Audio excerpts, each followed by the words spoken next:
This is the story of a man named Stanley. Stanley worked for a company in a big building where he was employee number 427. Employee number 427's job was simple.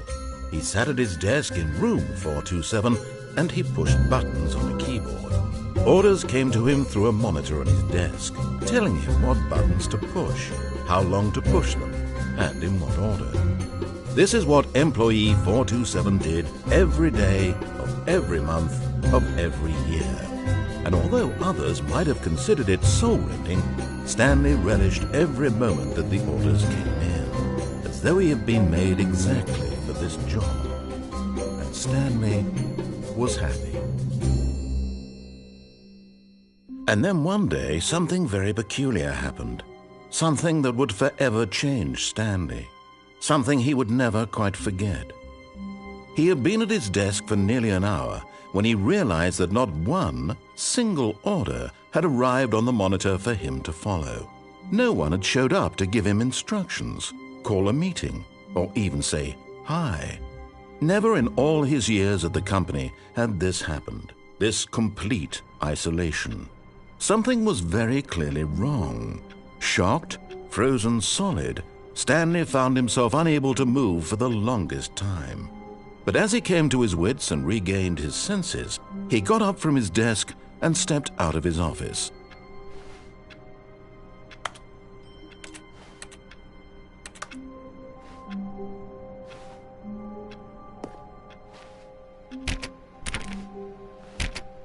All of his co-workers were gone. What could it mean? Stanley decided to go to the meeting room. Perhaps he had simply missed a memo.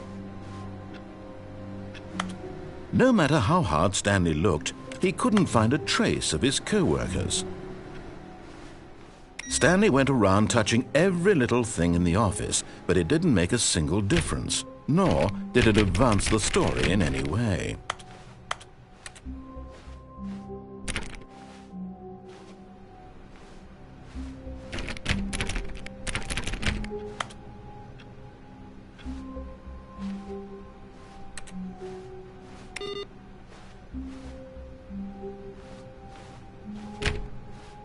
Stanley clicked on literally every single door in the office because he doesn't pick up well on cues from his environment.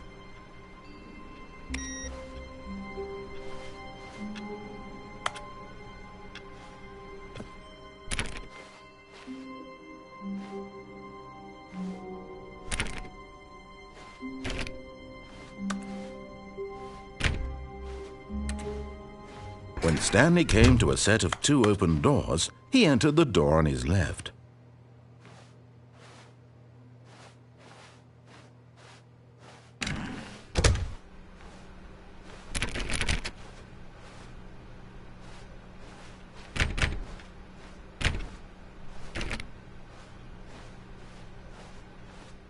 Yet there was not a single person here either.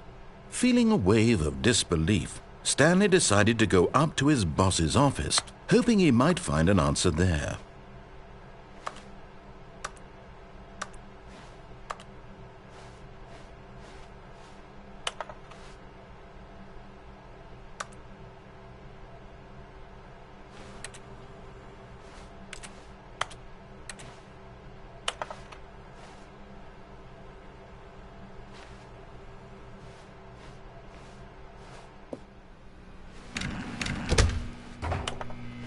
Stanley stepped into the broom closet, but there was nothing here, so he turned around and got back on track.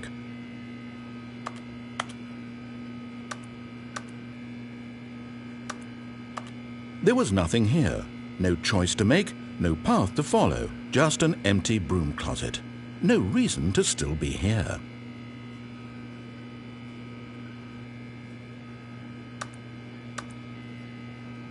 It was baffling that Stanley was still just sitting in the broom closet. He wasn't even doing anything. At least if there was something to interact with, he'd be justified in some way. As it is, he's literally just standing there doing sweet FA.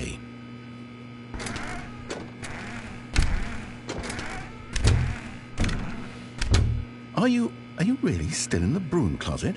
Standing around doing nothing? Why? Please offer me some explanation here. I'm genuinely confused.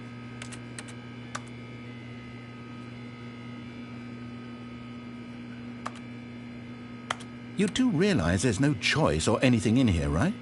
If I'd said Stanley walked past the broom closet, at least you would have had a reason for exploring it to find out. But it didn't even occur to me because literally this closet is of absolutely no significance to the story whatsoever. I never would have thought to mention it.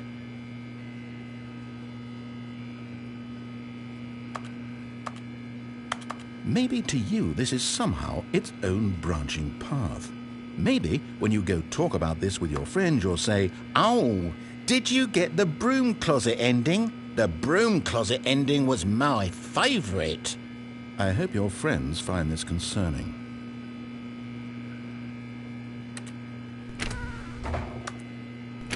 Stanley was fat and ugly and really stupid. He probably only got the job because of a family connection. That's how stupid he is. That or with drug money. Also, Stanley is addicted to drugs and hookers.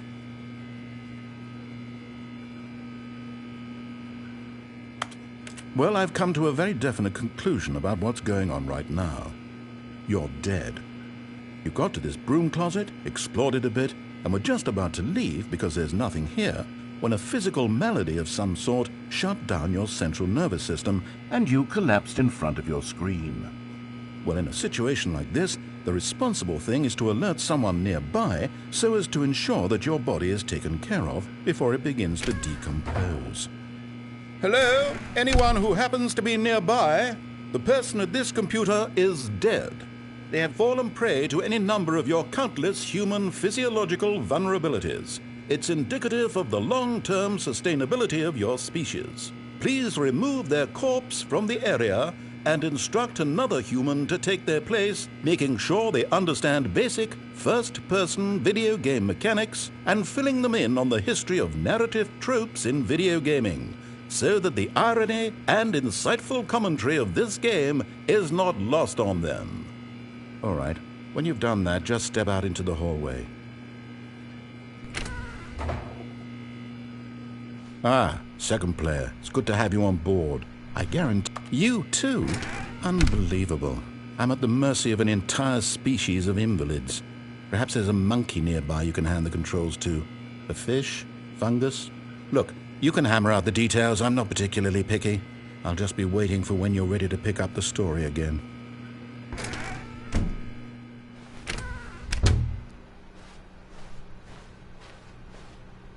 Coming to a staircase, Stanley walked upstairs to his boss's office.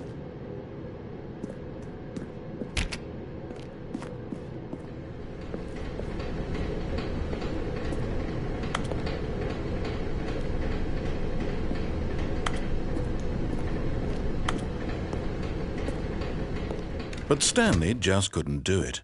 He considered the possibility of facing his boss, admitting he had left his post during work hours. He might be fired for that. And in such a competitive economy, why had he taken that risk? All because he believed everyone had vanished? His boss would think he was crazy. And then something occurred to Stanley. Maybe, he thought to himself, maybe I am crazy. All of my co-workers blinking mysteriously out of existence in a single moment for no reason at all? None of it made any logical sense. And as Stanley pondered this, he began to make other strange observations. For example, why couldn't he see his feet when he looked down? Why did doors close automatically behind him wherever he went? And for that matter, these rooms were starting to look pretty familiar. Were they simply repeating? No, Stanley said to himself, this is all too strange. This can't be real. And at last, he came to the conclusion that had been on the tip of his tongue. He just hadn't found the words for it. "I'm dreaming!" he yelled. "This is all a dream." Oh, what a relief Stanley felt to have finally found an answer, an explanation. His co-workers weren't actually gone. He wasn't going to lose his job. He wasn't crazy after all. And he thought to himself, I suppose I'll wake up soon. I'll have to go back to my boring real-life job pushing buttons. I may as well enjoy this while I'm still lucid. So he imagined himself flying and began to gently float above the ground. Then he imagined himself soaring through space on a magical starfield, and it too appeared. It was so much fun, and Stanley marveled that he had still not woken up. How was he remaining so lucid? And then perhaps the strangest question of them all entered Stanley's head. One he was amazed he hadn't asked himself sooner. Why is there a voice in my head dictating everything that I'm doing and thinking? Now the voice was describing itself being considered by Stanley, who found it particularly strange. I'm dreaming about a voice describing me, thinking about how it's describing my thoughts, he thought. And while he thought it all very odd and wondered if this voice spoke to all people in their dreams, the truth was that, of course, this was not a dream. How could it be? Was Stanley simply deceiving himself, believing that if he's asleep, he doesn't have to take responsibility for himself? Stanley is as awake right now as he's ever been in his life. Now, hearing the voice speak these words was quite a shock to Stanley. After all, he knew for certain, beyond a doubt, that this was in fact a dream. Did the voice not see him float and make the magical stars just a moment ago? How else would the voice explain all that? This voice was a part of himself too. Surely, if he could just... He would prove it. He would prove that he was in control, that this was a dream. So he closed his eyes gently, and he invited himself to wake up. He felt the cool weight of the blanket on his skin, the press of the mattress on his back, the fresh air of a world outside this one. Let me wake up, he thought to himself. I'm through with this dream. I wish it to be over. Let me go back to my job. Let me continue pushing the buttons. Please, it's all I want. I want my apartment and my wife and my job. All I want is my life exactly the way it's always been. My life is normal. I am normal. Everything will be fine. I am okay.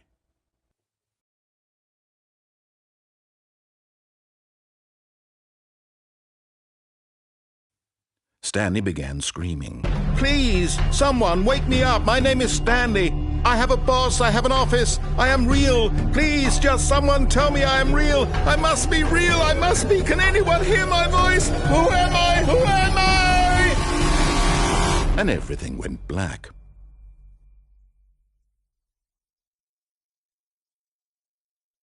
This is the story of a woman named Mariella. Mariella woke up on a day like any other. She arose, got dressed, gathered her belongings, and walked to her place of work. But on this particular day, her walk was interrupted by the body of a man who had stumbled through town talking and screaming to himself, and then collapsed dead on the sidewalk. And although she would soon turn to go call for an ambulance, for just a few brief moments she considered the strange man.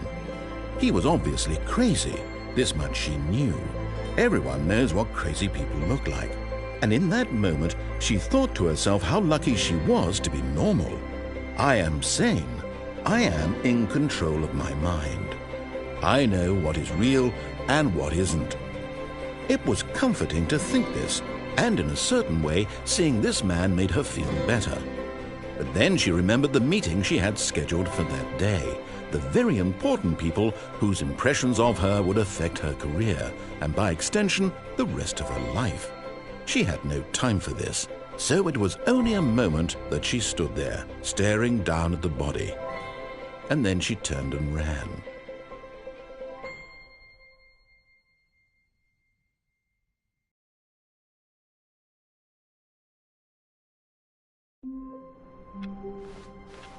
All of his co-workers were gone.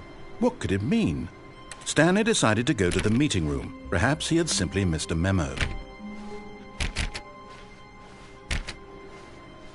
Stanley went around touching every little thing in the office, but it didn't make a single difference, nor did it advance the story in any way.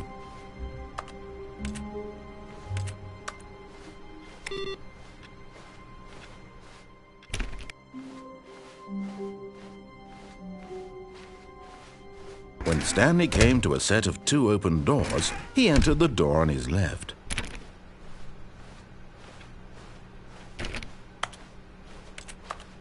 Yet there was not a single person here either.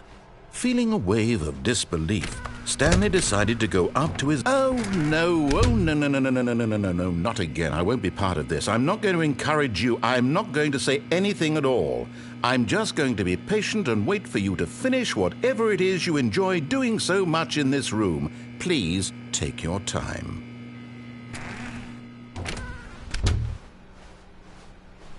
Coming to a staircase, Stanley walked upstairs to his boss's office.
Stepping into his manager's office, Stanley was once again stunned to discover not an indication of any human life.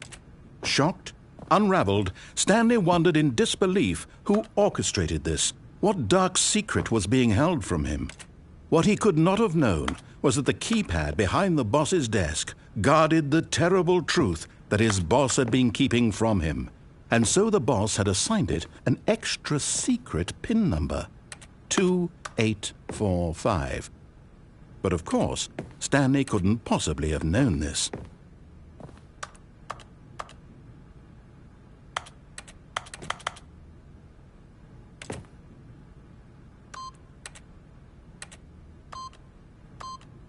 Stanley just sat around twiddling his thumbs. Trying to input anything on the device was useless, since he could never possibly know that the combination was 2845.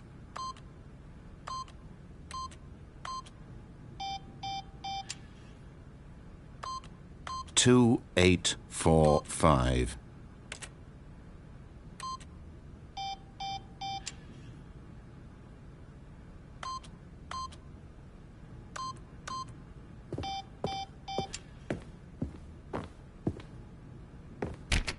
Forgot, but it turns out that the panel's emergency override kicked in, and the door just opened all by itself, and Stanley got the hell along with the story.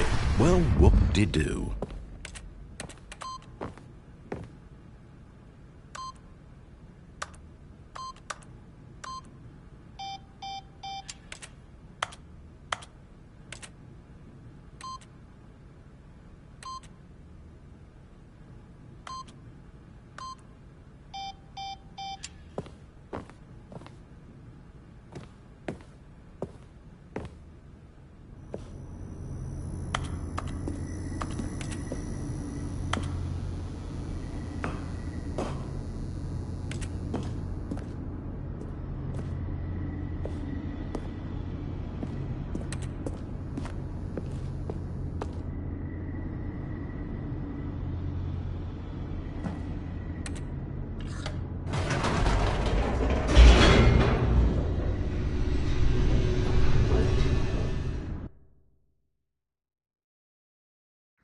Descending deeper into the building, Stanley realized he felt a bit peculiar. It was a stirring of emotion in his chest, as though he felt more free to think for himself, to question the nature of his job. Why did he feel this now, when for years it had never occurred to him? This question would not go unanswered for long.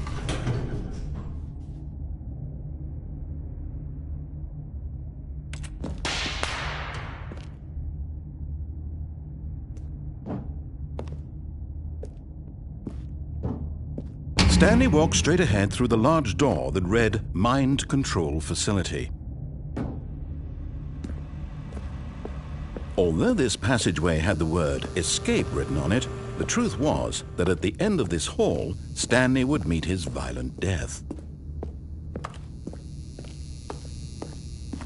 The door behind him was not shut.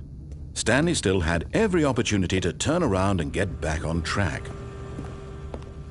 At this point, Stanley was making a conscious, concerted effort to walk forward and willingly confront his death.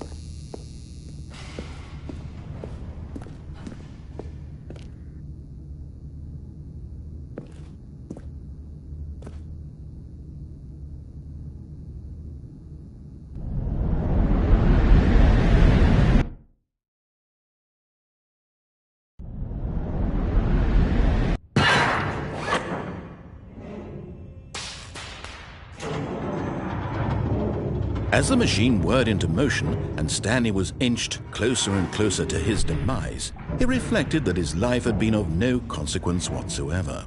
Stanley can't see the bigger picture. He doesn't know the real story, trapped forever in his narrow vision of what this world is. Perhaps his death was of no great loss, like plucking the eyeballs from a blind man. And so he resigned and willingly accepted this violent end to his brief and shallow life. Farewell, Stanley.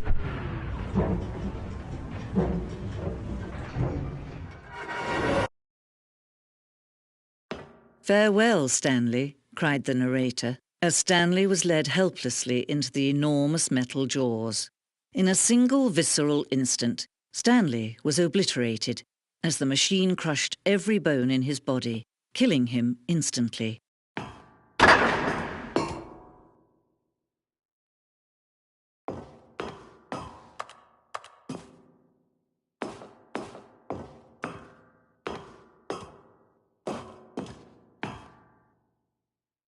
And yet it would be just a few minutes before Stanley would restart the game, back in his office, as alive as ever.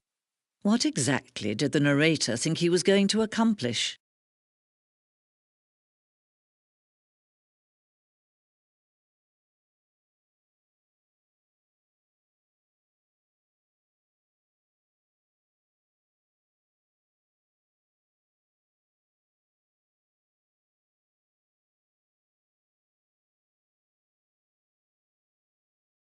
When every path you can walk has been created for you long in advance, death becomes meaningless, making life the same.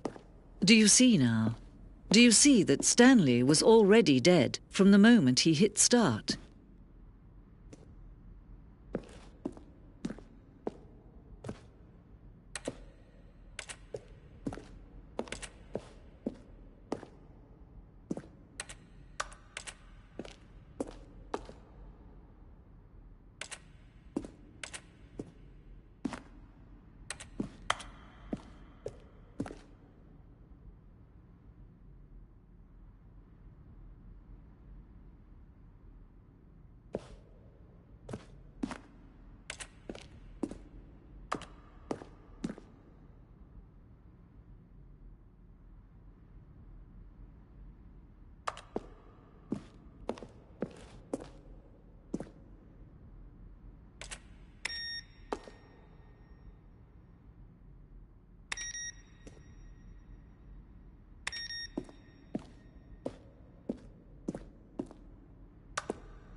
Now look closely, Stanley. See how it's impossible for the player to do anything in this room. Perfect example of poor level design.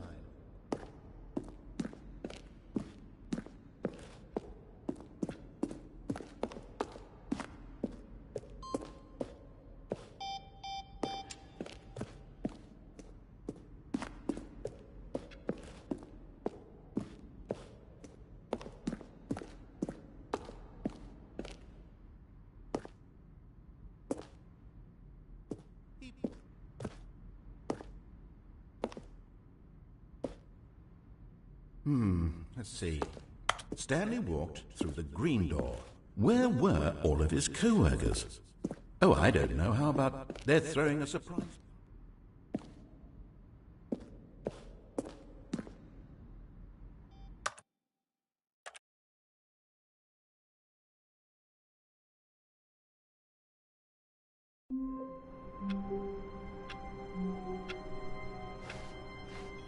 All of his co-workers were gone. What could it mean? Stanley decided to go to the meeting room. Perhaps he had simply missed a memo.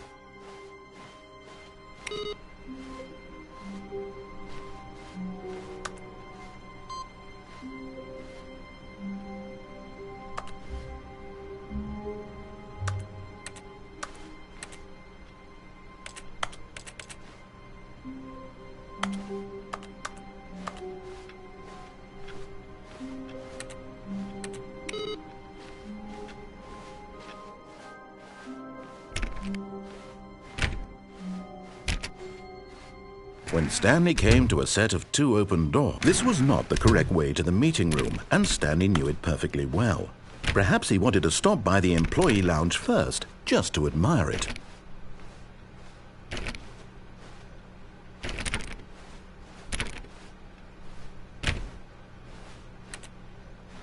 Ah, yes, truly a room worth admiring. It had really been worth the detour after all, just to spend a few moments here in this immaculate, beautifully constructed room. Stanley simply stood here, drinking it all in.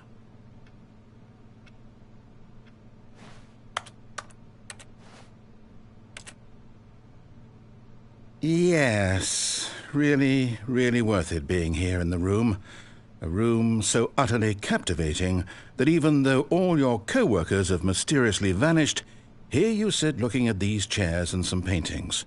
Really worth it.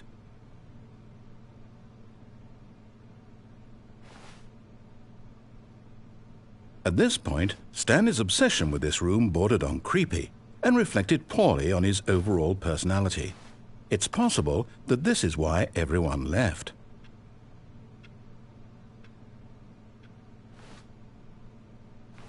But at last, he'd had enough of the amazing room and took the first open door on his left to get back to business.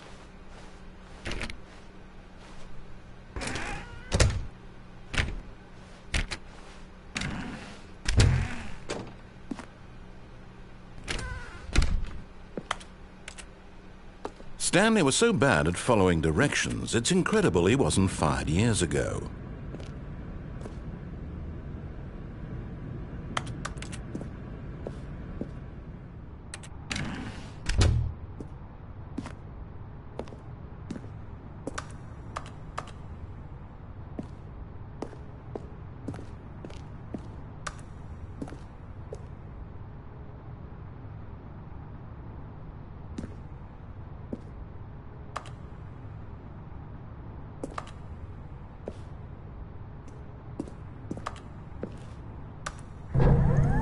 Look, Stanley, I think perhaps we've gotten off on the wrong foot here. I'm not your enemy, really, I'm not. I realize that investing your trust in someone else can be difficult, but in his eagerness to prove that he is in control of the story and no one gets to tell him what to do, Stanley leapt from the platform and plunged to his death. Good job, Stanley. Everyone thinks you are very powerful.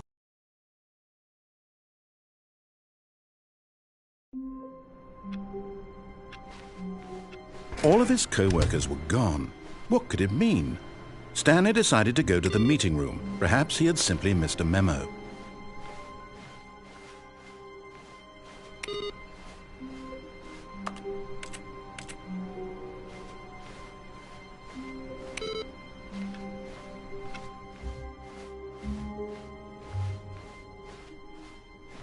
When Stanley came to a set of 2 open doors, this was not the correct way to the meeting room, and Stanley knew it perfectly well.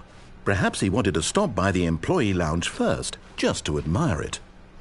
Wow, yes, this room. But eager to get back to business, Stanley took the first open door on his left. Stanley was so bad at following directions, it's incredible he wasn't fired years ago. Look, Stanley, I think perhaps we've gotten off on the wrong foot here. I'm not your enemy, really, I'm not. I realize that investing your trust in someone else can be difficult, but the fact is that the story is... What? Really?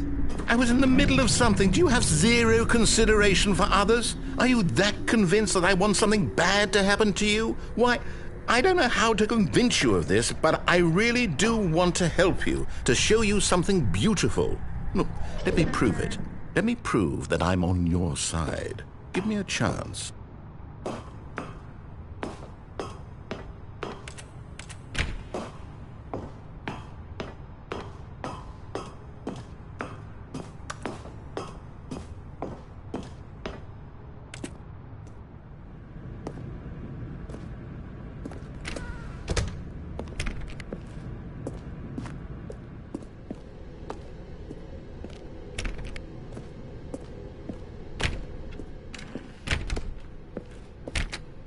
Now listen carefully, this is important.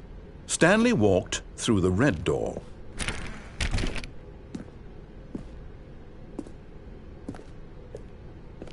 Aha, perhaps you misunderstood. Stanley walked through the red door. I still don't think we're communicating properly. Stanley walked through the red door. All right, fine, go ahead, Stanley. You want to know so badly what's out there? You want to find out what lies at the end of this road you've chosen? Well, don't let me stop you. You see? There's nothing here. I haven't even finished building this section of the map, because you were never supposed to be here in the first place. Broken rooms, exposed developer textures. Is this what you had wanted? Was it worth ruining the entire story I had written out specifically for you? Do you not think I put a lot of time into that? Because I did. And in the end, it was all for nothing. Because this is what you wanted to see. Help me here, Stanley. Help elucidate these strange and unknowable desires of yours. What would have made this game better? What did you want to see? Vehicles? Skill trees? Work with me. You've given me absolutely nothing so far. Tell you what. Let me take a stab in the dark at a new design, and you can give me some feedback. There we go. A third option. This already feels leaps ahead of where we were before. Go ahead, Stanley. Take it for a spin.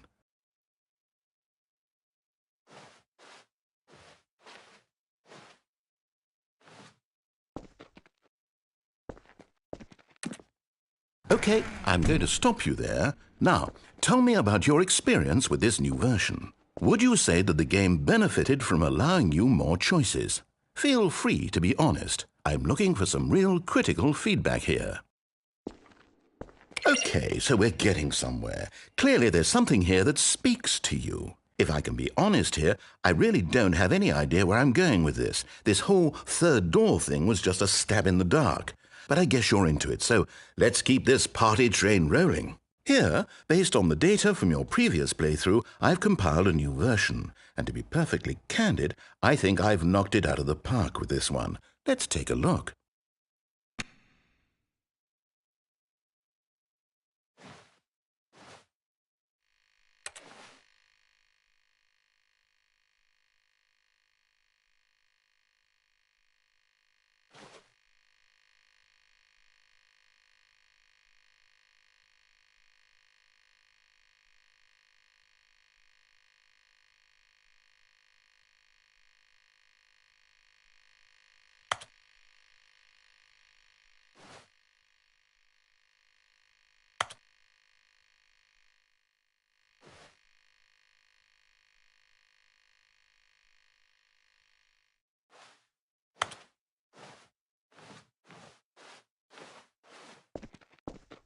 Now, would you say that competitive leaderboard helped you feel motivated to keep walking through doors? Again, honest answers, please.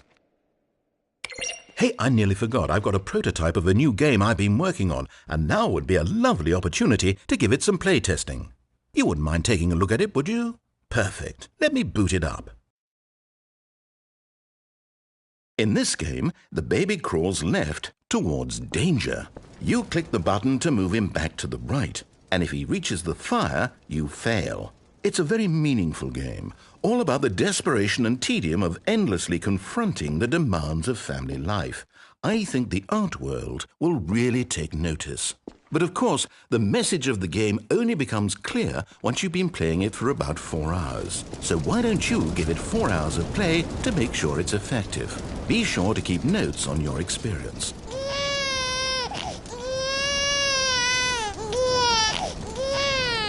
You heartless bastard!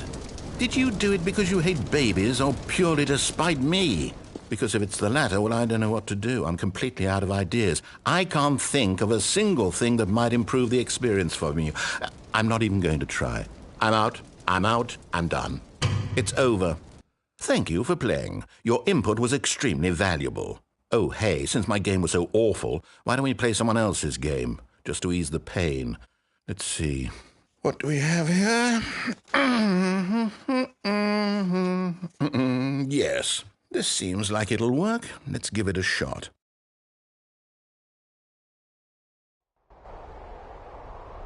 Aha! Fascinating. What do you think this game is about, Stanley? What's our backstory? What is our motivation? Well, it seems obvious to me that you are meant to play as a creepy man spying on innocent civilians below you from up high in your creep tower, perhaps for some sort of twisted erotic purpose. Yes, that must be it. What a fascinating venture into the experience of total mental depravity. So far, I love everything about this game, Stanley. And it seems there's even more. Come, let's venture outward and see what else is out there.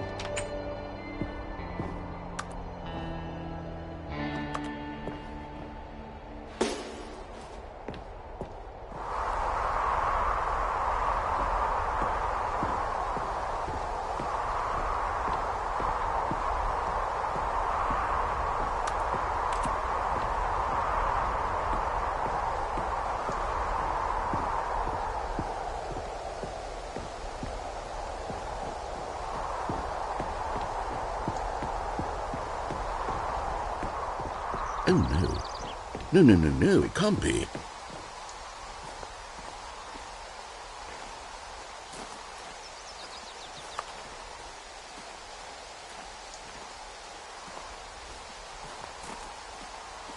It is. It's an open world game. Good God, quickly block it off. Oh, thank goodness, Stanley. What a close call.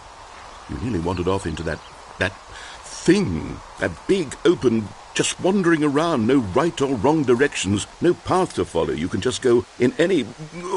Oh, thank heavens we avoided it. We're out of the woods now, Stanley. Okay, I'm going to get us out of here. Let's find another game. Preferably something with walls. Something with nice, big, insurmountable walls. Okay, I think this will be just the thing.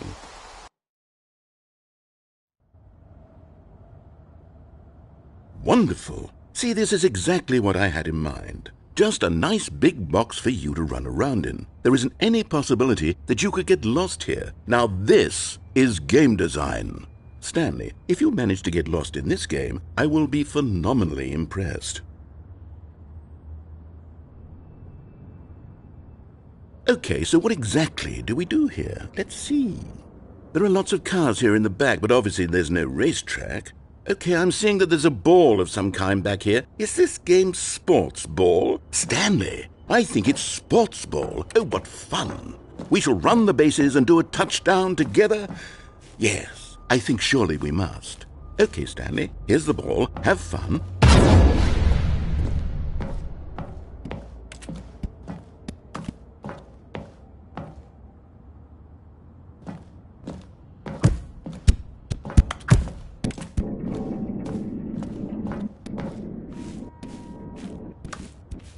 Are you doing it? Are you winning? Is this fun? Is it better than my miserable little story that I worked so hard on?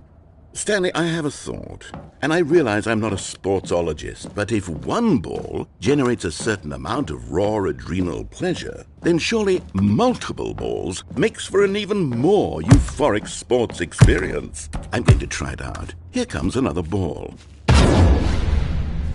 Yes! Oh goodness, that really does feel amazing, doesn't it?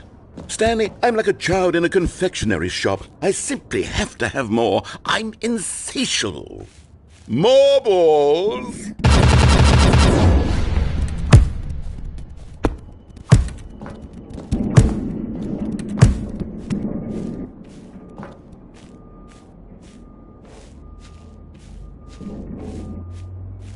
Are you enjoying this, Stanley? Are you having fun?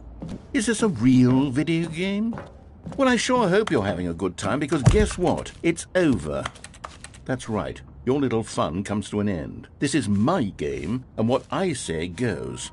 You get to have fun when I let you, Stanley. Besides, you need someone like me to set boundaries for you. Without rules or boundaries, video games are nothing. Yes, that's what I am. I'm structure. I'm your sense of purpose. And since you decided you didn't want to play my game, now I don't want to play with you either. So, goodbye, Stanley. I'm leaving. See how you'd like it when I'm not around to set the rules. Somehow, I don't think you'll enjoy it as much. But who knows? You're an inventive kid. You'll come up with something. After all, you're the one who knows best. Take care, Stanley.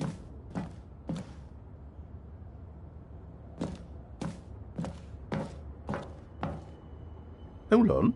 What are you doing?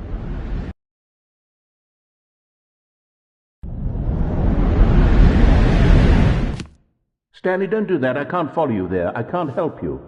How will you write a story without me? You can't do it. You know that. Stanley, come back.